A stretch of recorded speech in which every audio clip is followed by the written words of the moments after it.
자, 이번에는 여러분들과 성삼별고 두 번째 강의 이어서 그 가을과 겨울, 결사, 그 본사와 결사 부분 마무리 정리하도록 하겠습니다. 지난 시간까지는 그 본사 2까지 공부를 했고요. 이제 본사 3의 성산의 가을 경치에 대해서 이야기하고 있습니다. 성산의 그 아름다운 계절에 따른 봄과 여름의 그 경치를 얘기하면서 그 봄, 여름 가운데서 그 산중에서의 그 봄과 여름의 생활을 잘 읊고 있었고요. 락을부터 이제 그 가을이 되겠는데요. 본문 보도록 하겠습니다. 오동 서리다리 사경에 돋아오니 오동나무 사이로 서리다리라는 건 가을달을 얘기하는 거예요. 자, 여기서 서리다리라는 것은 계절적 배경, 가을달. 이게 바로 계절적 배경을 드러내는 말이다. 라고 할 수 있겠고요. 사경에 돋아오니 라고 하죠. 자, 사경은 새벽 1시에서 새벽이에요. 새벽 1시에서 3시 사이를 사경이라고 하죠. 사경이 돋아오니 천안만악이 낮인들 그러할까. 자, 천안만악 수많은 바위와 골짜기가 낮보다도 더 아름답구나. 그래서 천안만악이라는 것은 수많은 골짜기, 바위와 골짜기란 뜻이에요. 수많은 바위와 골짜기가 낮인들 그러할까. 낮보다도 더 환하고 아름답다라는 얘기겠죠. 호주 수정궁 리라쇼 옮겨온 곳. 자, 호주. 자, 여기에는 뭐 중국의 그 지명이기도 하지만요. 이게 아름다운 강물, 호수와 수정궁. 마치 그 수정으로 만든 듯한 그런 궁궐. 누가 옮겨온 것인가 라면서 가을의 그 경치가 너무너무 아름답다는 걸 그렇게 비유적으로 표현하고 있죠. 은하수를 띄워 광안정에 올랐는 듯, 광안정에 올라간 듯, 광안정은 달 속에 있다는 궁전이에요. 자, 그래서 이 부분, 요 하나, 둘, 셋, 네 개는요. 거기까지 그 네 개를 묶어서 그 산홍의 산중 생활로 가을을 얘기했는데 그 가을에서 가을달의 아름다운 풍경을 보고 광안정에 오른 기분을 느꼈다라고 할 수 있겠죠. 가을달의 아름다운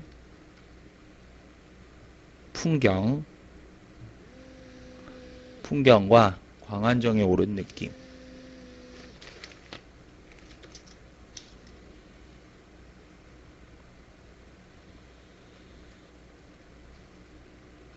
이렇게 얘기할 수 있겠죠.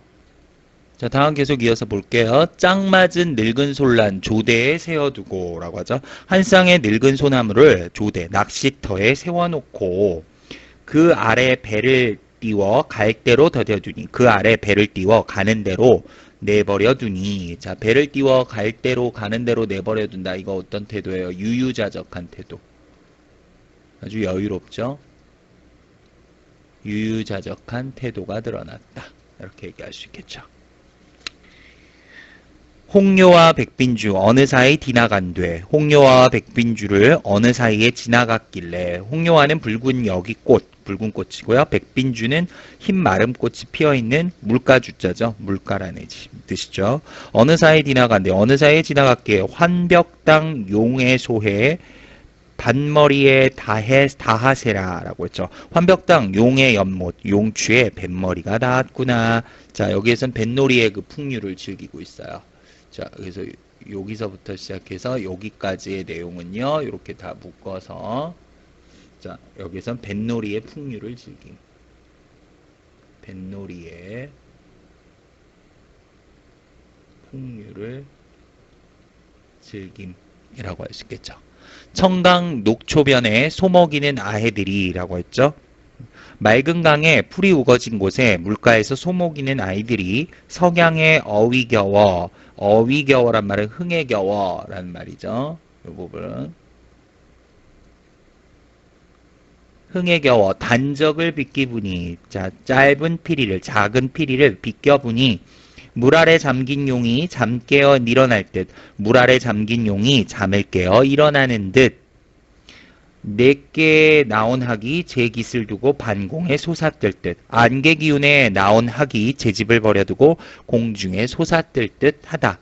자, 그래서 여기서부터 역시 여기까지 이렇게 넋 줄 역시 묶어보면요. 목동들의 한가로운 피리 소리를 들음이라고 할 수 있겠죠. 목동들의 한가로운 피리 소리를 들음이라고 할 수 있겠고요. 이게 이제 운치를 더하는 그런 느낌이 들죠. 운치를 더함. 반공에 솟았을 듯이라고 하죠. 소선 적벽은 추7월에 좋다 하니. 자, 소동파의 적벽부는 가을 7월이 좋다 하였을 때, 8월 15야 뭐다 어띠 과하난고라고 하죠. 8월 15야. 8월 보름밤을 어찌하여 과하다고, 즉 칭찬하는가. 서문삭인 사권하고 물결이 채찬 적에 아름다운 장구름이 흩어지고 물결도 잔잔한 때 하늘에 돋은 달이 솔 위에 걸렸거든. 하늘에 돋은 달이 소나무 위에 걸렸으니 라고 하죠. 잡다가 빠진 줄이 적선이 현사할자. 달을 잡으려다 물에 빠졌다는 그 이태백의 옛 고사가 참 야단스러운 것 같다라고 하죠. 그래서 마지막 이 부분은 전체요. 이렇게 묶으셔서요. 여기서부터가 되겠네요. 여기서부터 여기까지 이렇게 내용으로 보시면 되겠고요. 가을 달의 그 아름다운 정치를 보고 이태백을 떠올리는 거죠. 가을 달의 아름다운 경치를 보고 이태백을 떠올림.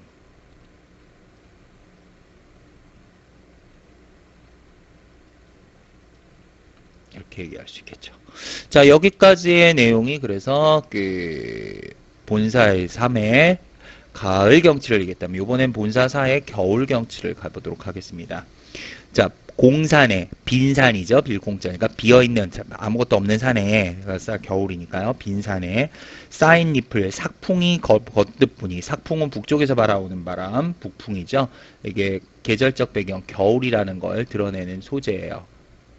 북풍이죠. 북풍. 북쪽에서 바라오는 바람. 겨울임을 드러내요.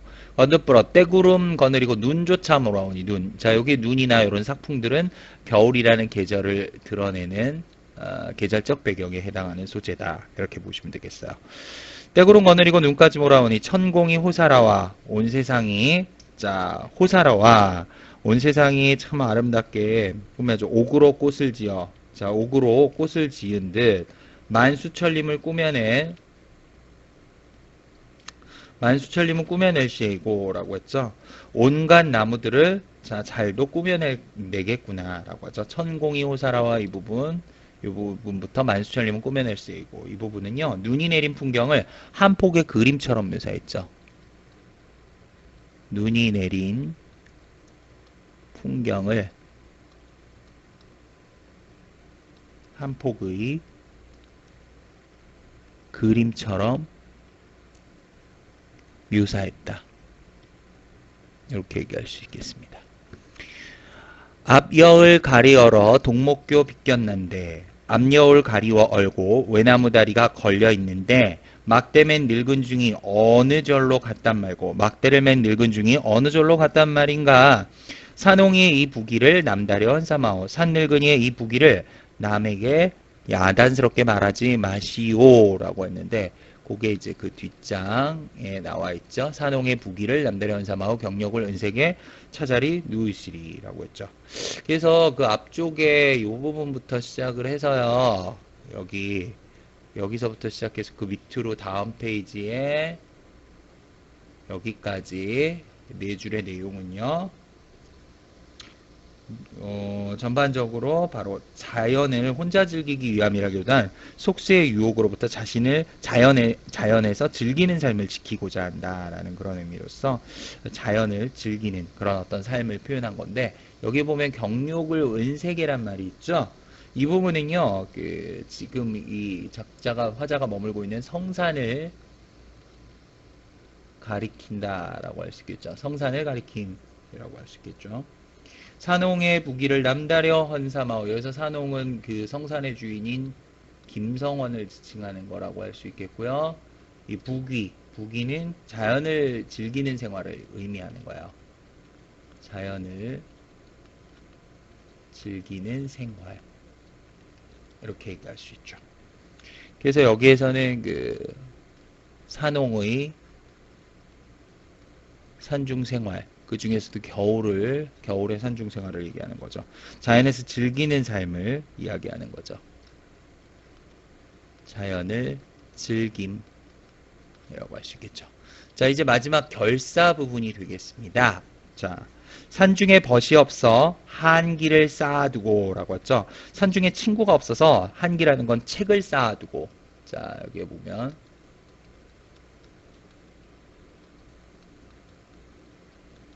책을 쌓아두고 만고 인물을 거사려 헤아리니 오래전에 그 훌륭했던 인물들을 하나하나 헤아려 보니 생각해 보니 성현이 많거니와 호골도 하도할샤.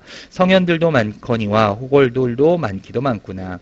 하나를 삼기실제 무시함할까마는 하늘이 지으실제 어찌 아무 생각 없이 만들었겠는가마는 어띠한 시운이 일락배락하였는고 어찌된 시대의 운명이 일락배락 흥했다 망했다 하는가. 모를 일도 하거니와 애들옴도 그지없다. 모를 일도 많거니와 애달품도 끝이 없다. 라고 하죠. 기산의 늙은 고불 귀는 어찌 씻었던고. 기산의 늙은 고불, 중국의 그 허유인데요. 기산은 옛날 요임금 때 허유와 소부가 숨어 살았다는 산이고요. 거기에 늙은 고불이란 말이 있죠. 자, 여기에 기산하고 늙은 고불이란 말이 있죠. 고불은 누구를 얘기하냐면 그 중국의 허유라는 사람을 지칭하는 건데, 요임금이 임금의 직위를 물려주려고 하잖아. 그런데 그 더러운 말을 들었다며 귀를 씻었다는 고사를 인용한 거예요. 늙은 고불귀를 어찌 씻었던 고. 기산에서 머물던 늙은 허유가 귀는 어찌 씻었던가. 일표를 떨친 후에 조장이 가장 높다. 표주박을 벌인 후에 허유의 지조가 가장 높다. 그러니까 표주박 하나도 성가시다고 팽개쳐버린 그런 어떤 허유의 그런 참 행동이 어떻게 보면 참 지조가 높은 행동이다. 이렇게 볼 수 있다라는 거죠. 그러면서 인심이 낚같아야 보도록 새롭거늘 세사구름이라 머우도 머우시고 인심이 사람의 마음이 얼굴 같아서 볼수록 새롭거늘 늘 쉽게 변한다 이거죠. 사람의 마음이라는 것. 세사의 구름도 머우도 머우시고 세상 사는 구름이라 험하기도 험하구나. 그래서 이 부분 두 개 있죠. 이 두 줄은 이렇게 묶어서요. 화자의 속세에 대한 부정적 인식이 드러나 있죠. 화자의 속세에 대한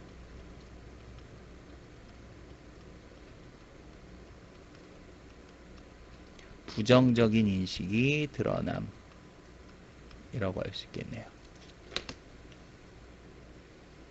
속세에 대한 부정적 인식이 드러났다. 엊그제 빚은 술이 어도록 익었나니 엊그제 빚은 술이 얼마나 익었는가. 잡거니 밀거니 슬카장 거울이니.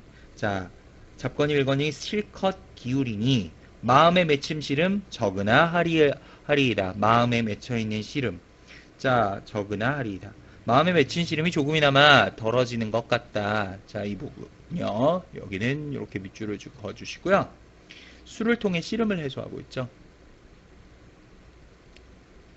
술을 통해 시름을 해소함이라고 할 수 있겠죠.